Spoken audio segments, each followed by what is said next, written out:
안녕하세요. 소설 내리실 역은 삼랑진 역입니다. 작가 오서입니다. 저는 오서의 사기를 주제로 방송을 하고 있는데요. 오서의 사기란 무슨 뜻이냐? 사기친다 사기가 아니라 사유와 기록의 사기입니다.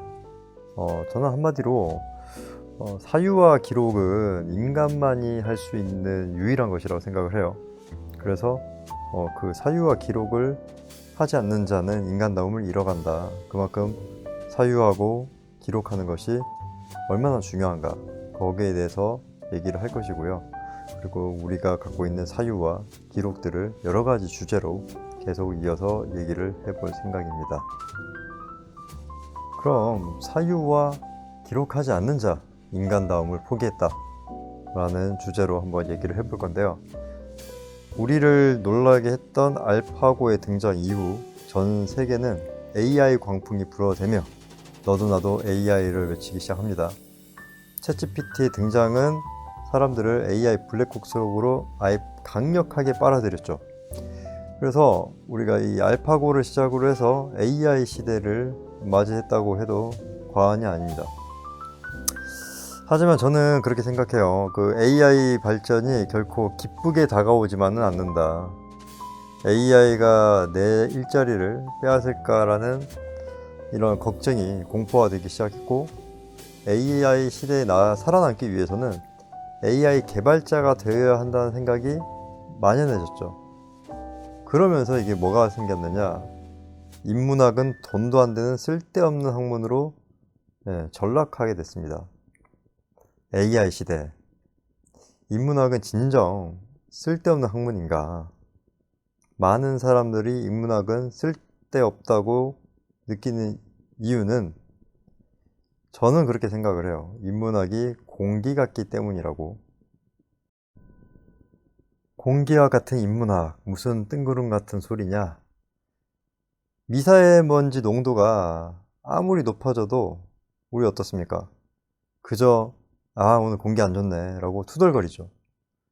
미세먼지 농도 좀 높아진 걸로 막 지구 대기를 깨끗하게 만들어야 한다면서 갑자기 막 환경운동가가 된다거나, 매일 몰고 다니던 자동차를 파는 사람은 없잖아요. 그죠? 조금 불편하지만 일단 숨 쉬는데 문제가 없고 내 일상에 지장이 없기 때문에 그렇게 넘어가는 게 어쩌면 당연하죠. 하지만 얼마 전 우리가 목도한 게 있습니다.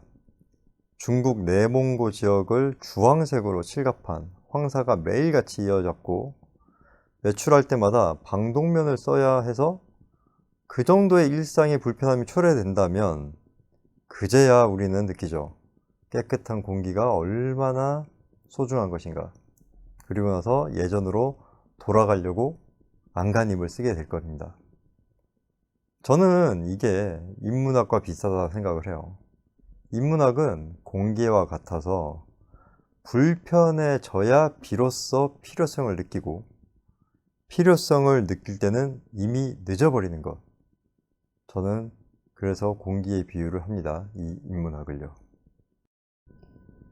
인문학은 인간이 오랜 시간에 걸쳐서 켜켜이 쌓아온 매우 중요하고 고귀한 산물이에요. 인간이기 때문에 인간만이 할 수 있는 것을 연구하고 공부하며 인간다움의 끈을 놓지 않기 위해서 존재한 겁니다. 그런 인문학을 놓겠다?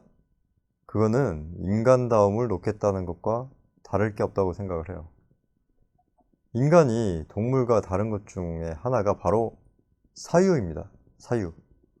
그리고 그거를 기록하는 거죠. 동물이 사유하나요? 동물이 기록합니까?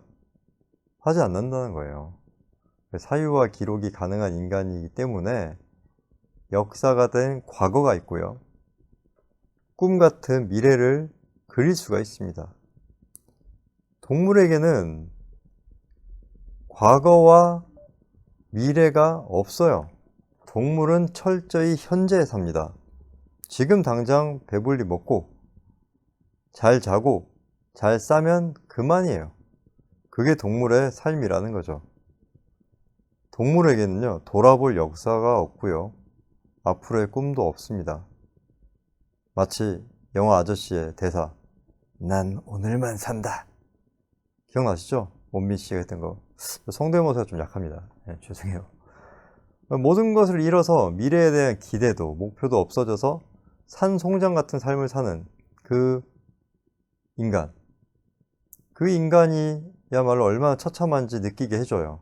그래서 오늘만 사는 인간은 상당히 불행합니다.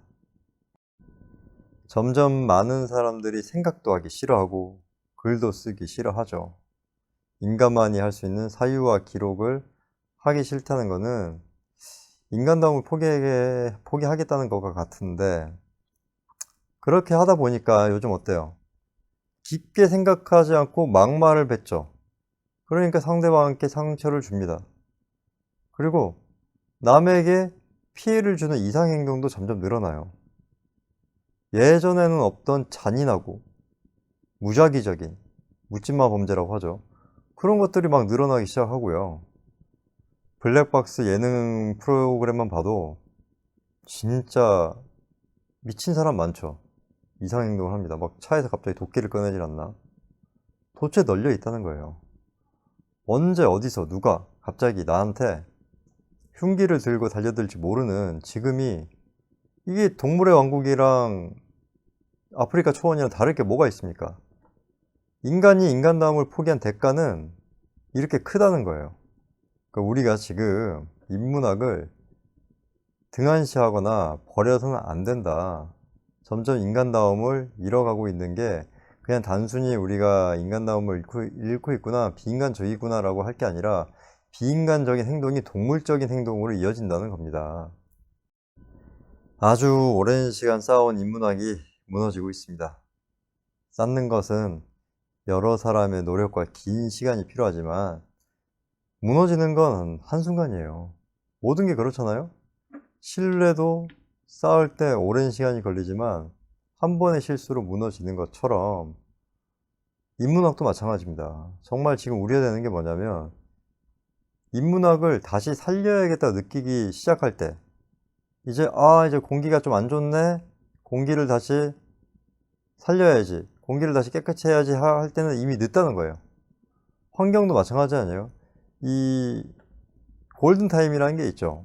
그 골든타임을 넘어서면 회복하는데 상당한 어려움이 걸린다는 겁니다. 인문학은 개발하고자 하면 뚝딱 나오는 AI와는 달라요. 인문학이 이제 무너진 거를 다시 쌓아 올리려면 그만큼의 시간이 또 필요해요. 사실 지금 지구온난화를 막을 수 있는 골든타임이 지나고 있는 것처럼 인문학 붕괴의 골든타임도 지나고 있습니다. 챗GPT와 같은 생성형 AI 개발 기업들이 그것의 편의성만 강조를 하고 있죠. 마치 모든 업무에 생성형 AI가 주가 될 것이기 때문에 생성형 AI를 학습하고 따라가야 하는 것처럼 분위기를 유도합니다. 정말 그럴까요? 저는 제가 생각하는 생성형 AI는 그 사주팔자 할 때 사주와 결이 비슷해요. 사주가 많은 사람들의 경우의 수와 확률에 의거해서 내려지는 결론이잖아요.